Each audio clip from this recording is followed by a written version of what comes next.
Hey everyone and welcome back to my channel. New patch notes have just landed, so let's take a look at what's in store.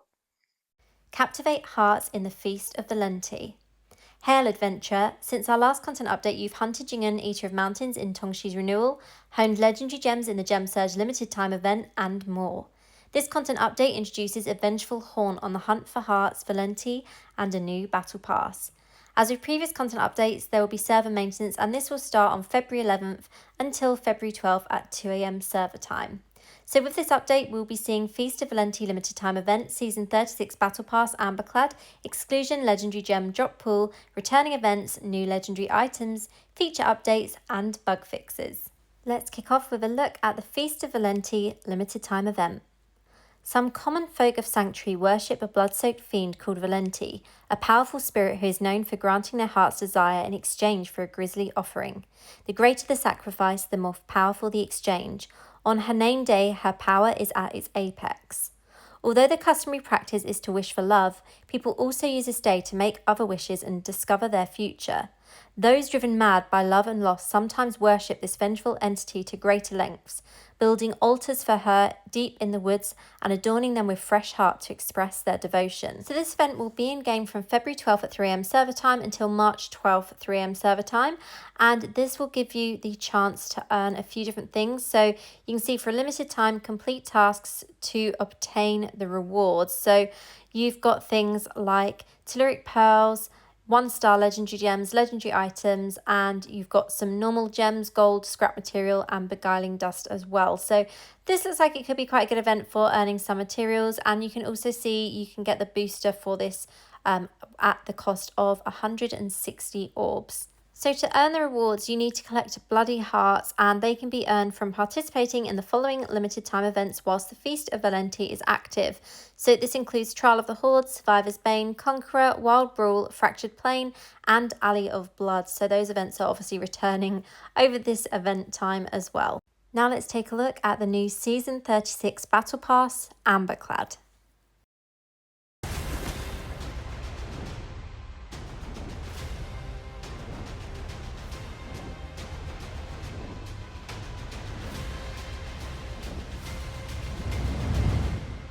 So this is basically like a Bumblebee theme battle pass. I don't know, it's really not my vibe. This is not a very good quality image that I've got of it, but I don't have anything better than this. This is just a screen grab from the video. There was this image that was also released on the social medias over the weekend. So this is a look at the cosmetic on Wizard, but yeah, still not really my vibe. I'll always get the battle pass just for the rewards that you get from it. But yeah, the actual cosmetic, I think, is ugly as shit. Next up, we have the return of the Exclusion Legendary Gem Drop Pool. So from February 13th at 3 AM till February 26th at 2:59 AM, you can exclude specific 5-star legendary gems from your drop pool, increasing the drop rates of all other legendary gems. Now, I think a lot of people are actually hoping to see a return of mirrored jewels, but of course they don't ever seem to notice or notify us of that in the patch notes. So hopefully that will be returning with this. We also have some returning events, starting off with Winds of Fortune from February 12th at 3 AM to February 29th.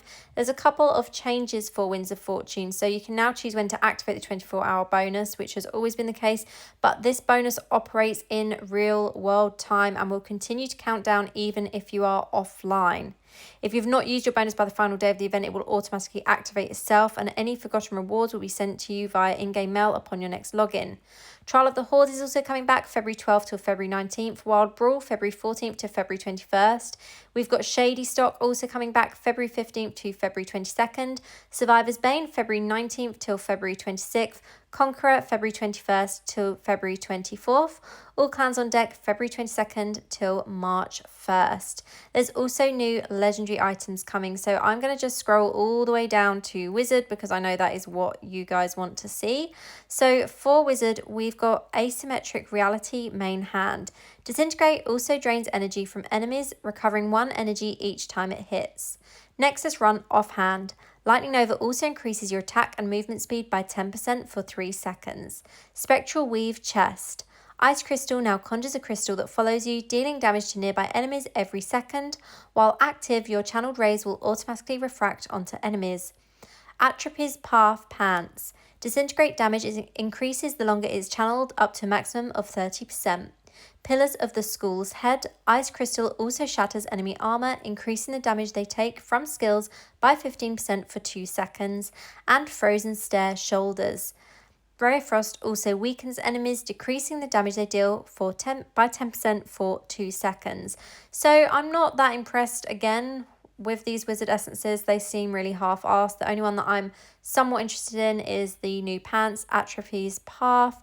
Disintegrate damage increases the longer it's channeled, up to a maximum of 30%, and that's because I use Disintegrate in some of my PvP builds.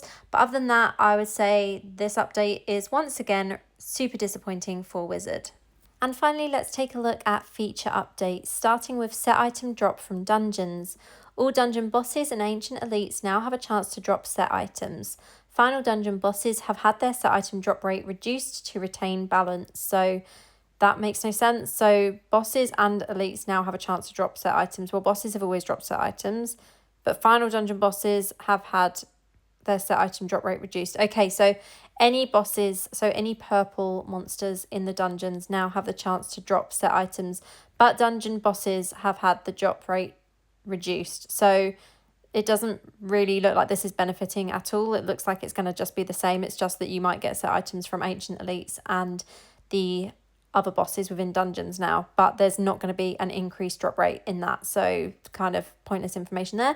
Next up, we have some battleground changes. If you've completed any battleground matches with a class during the season and the new class change, you will need to complete at least an additional 20 matches as your new class to receive your end of season rewards for that class. So I guess this is to stop people from progressing in battleground in classes that are OP and then swapping back to another class and claiming the rewards for that class. Not that anything is actually class specific, because most of the rewards are literally, there's not actually legendary items or anything like that, so I don't really see the point in that either.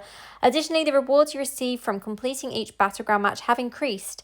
Also, at the end of the season, you'll receive the following rewards for attaining these ranks. So bronze 2, a legendary crest; silver 1, 3 legendary crests; gold 1, 5 legendary crests; and 10 legend is 10 legendary crest. So yeah, you've got legendary crests now coming from that, which is actually quite good, I think, for a lot of the free-to-play people, especially as the free-to-play matches generally lower resonance. You do match with lower resonance players in Battleground. Season 6 of Tower War will run from February 12th until March 10th at 2:59am server time. The rewards for participating in Tower War matches have also been increased, but it doesn't give you any details on that. Set items rank increase. The new maximum rank for set items has been increased to 25 to further reward you for completing challenge rifts. So this will hopefully bridge the gap that a lot of us have with the combat rating for Inferno 5, as a lot of us are having issues with having the actual required combat rating for completing dungeons. The set increase to level 25 will obviously increase on 8 items in total, so hopefully, as I said, that will bridge the gap in combat rating, because a lot of us were getting concerned of where the actual increase was going to come from. There's some changes for warbands. So warbands can now choose 1 or 2 options to communicate their goal. Free association. Warband members don't specifically focus on any goal and instead can team up to tackle challenges in an impromptu manner. Group activities. The warband focuses on scheduled meet-up times and more structured group activities such as Elite Crew boss fights. I mean, we have a warband chat on Discord, so we kind of keep everything updated there, and we've just had the same raid times all the time, which I think is the case for most people. And then if people are in game, we generally team up for things like dungeons and stuff like that, so I don't think that will affect many people. A new option to have automated recruitment posts broadcasted to world, clan and faction channels on your warband has also been added to the warband menu. So I will not be doing that because I have just my normal warband set up. We don't have the extra spaces filled because we have high attendance, so I never advertise that we have spaces, and unfortunately sometimes I do get quite a lot of applications. Stash filtering is the last part of this feature update. So matching set items in the stash can now be grouped together using a new option, so that'll be quite easy to find which pieces you've got from what set, especially for people like myself who use multiple builds and multiple set items in PvP. That'll be super helpful, I think, for a lot of players. And lastly, we have some bug fixes. So that is everything from this content update. There's not actually anything, I can't even talk. There's not actually anything that major. I would say personally, I think it's a little bit of a disappointing update. Let me know what you guys think of this. But for now, that is it from me. Thank you so much for everyone that's watched or listened to this video, and I'll see you next time. Have a great day.